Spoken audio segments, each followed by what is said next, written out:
Ich möchte euch heute zeigen, wie ihr super leckere Brötchen selber machen könnt. Von meiner Nichte, der Freund stammt aus einer alten Bäckersfamilie. Von dem Papa habe ich das Rezept bekommen. Der Bäckermeister Edi, den grüße ich auch ganz lieb. Der hat mir das Rezept hier gegeben und ich habe wirklich noch nie so leckere, perfekte, selbstgebackene Brötchen gehabt. Und ich zeige euch das Rezept jetzt. Das ist ganz einfach. Ihr braucht 4 Zutaten. 500 Gramm Mehl, 300 Milliliter Wasser, Hefe. Ich bin ja eigentlich Trockenhefe-Fan, aber selbst mir ist die Trockenhefe jetzt ausgegangen und deshalb muss ich hier auf frische Hefe zurückgreifen. Und zwar nimmt man 3% der Mehlmenge an Hefe. Ich habe hier schon mal Wasser reingekippt, damit die Hefe flüssig wird. Und außerdem noch einen guten Teelöffel Salz. Das rühren wir zusammen. Und dann backen wir die Brötchen. 500 Gramm Mehl. Darauf kommt jetzt ein Teelöffel Salz. Das rühre ich schon mal grob durch. Und benutze jetzt mal meine Küchenmaschine. Wer keine Küchenmaschine hat, der knetet das einfach mit der Hand durch. Das geht auch. Hier kippe ich jetzt den Rest von den 300 Milliliter Wasser ein und verrühre das Ganze. Ich rühre das immer leicht an und dann kippe ich die Hefe dazu.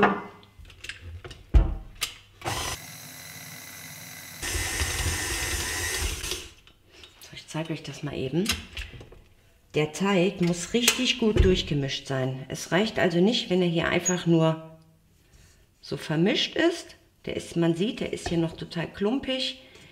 Der muss also noch viel länger durchgemischt werden.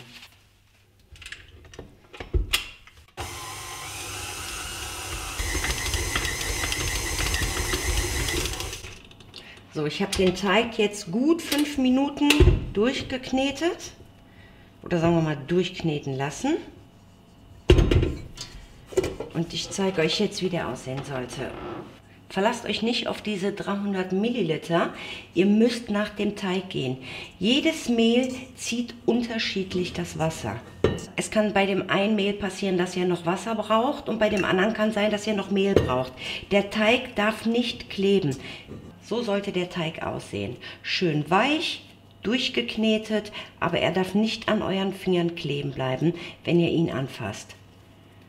Dann habt ihr die richtige Konsistenz. Klebt der Teig zu sehr, haut hier einfach noch ein bisschen Mehl rein, bis ihr diese Konsistenz erreicht habt. Ist der Teig zu trocken, gebt ihr einfach noch einen Schuss Wasser drauf.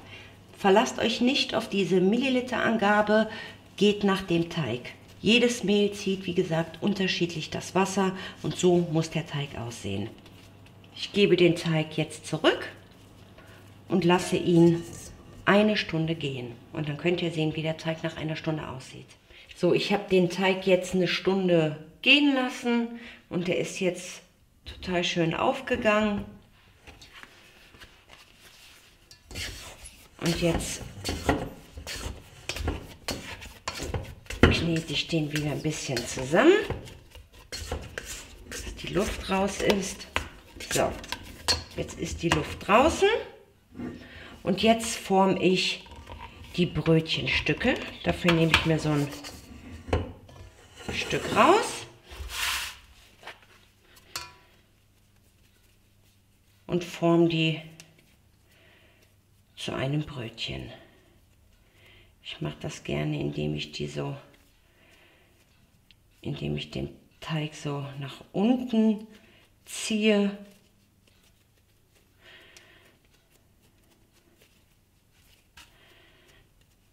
So, ich würde mal sagen, das haut hin. Das ist so in etwa eine Brötchenform. Und lege das dann aufs Blech.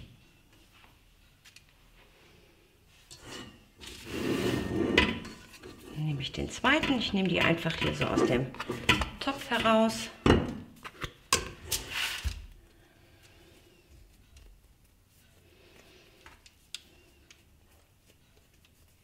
Ah, der ist ein bisschen kleiner.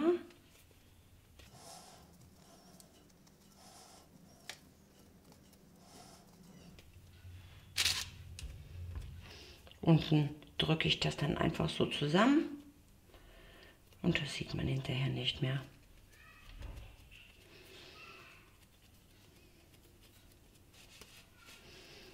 Und dann wieder aufs Blech. Irgendwie werden die immer kleiner. Und jetzt schneide ich die Brötchen mal ein. So, ich nehme dafür immer am liebsten eine Rasierklinge. Und jetzt schneide ich die Brötchen einfach ein. Einmal der Länge nach.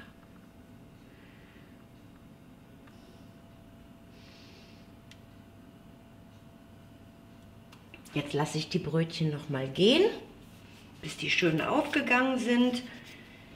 Eine halbe Stunde etwa. Macht das auch wieder von den Brötchen abhängig, nicht von der Angabe, die ich euch nenne. Aber Richtwert ist so in etwa eine halbe Stunde. Den Teig decke ich jetzt noch mal zu. Die lasse ich jetzt ungefähr eine halbe Stunde gehen und dann kommen sie in den Ofen. Meine Brötchen sind jetzt noch mal eine halbe Stunde ungefähr aufgegangen und jetzt schiebe ich sie gleich in den Ofen. Ich habe den Ofen jetzt vorgeheizt auf 240 Grad Ober-Unterhitze. Die Brötchen kommen jetzt für 20 Minuten in den Ofen. Davon backen wir sie 10 Minuten auf 240 Grad. Und dann drehen wir nach 10 Minuten auf 210 Grad runter und backen sie nochmal 10 Minuten weiter. Auch da gilt, orientiert euch an den Brötchen. Jeder Ofen ist anders. Wenn ihr die Brötchen lieber ein bisschen dunkler mögt, dann könnt ihr die auch ein paar Minuten länger dran lassen. Also die Brötchen sind jetzt nochmal aufgegangen und ich schneide sie jetzt trotzdem noch einmal ein, damit sie mir nicht aufreißen.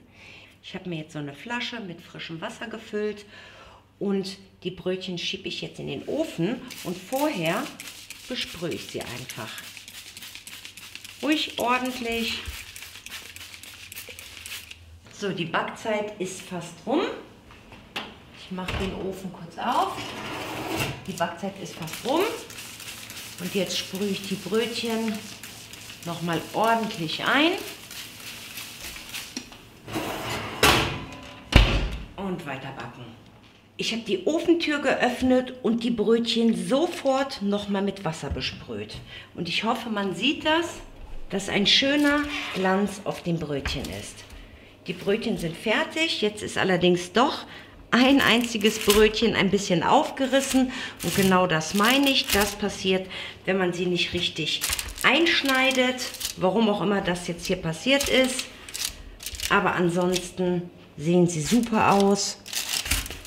Ich liebe das, wenn sie an der Seite noch so ein bisschen weich sind. Man kann den Klopftest machen. Die Brötchen sind durch. Und jetzt stelle ich sie auf den Balkon zum Abkühlen und zeige euch dann gleich nochmal, wie sie von innen aussehen.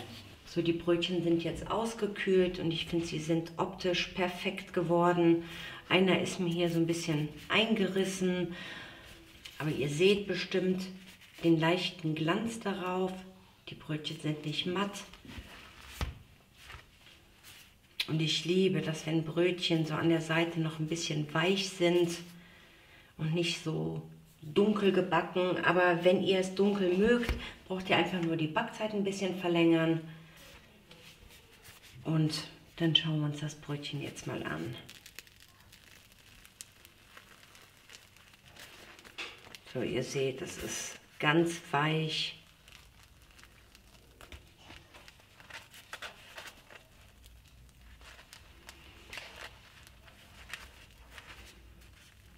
Also kein hartes Brötchen, sondern schön weich.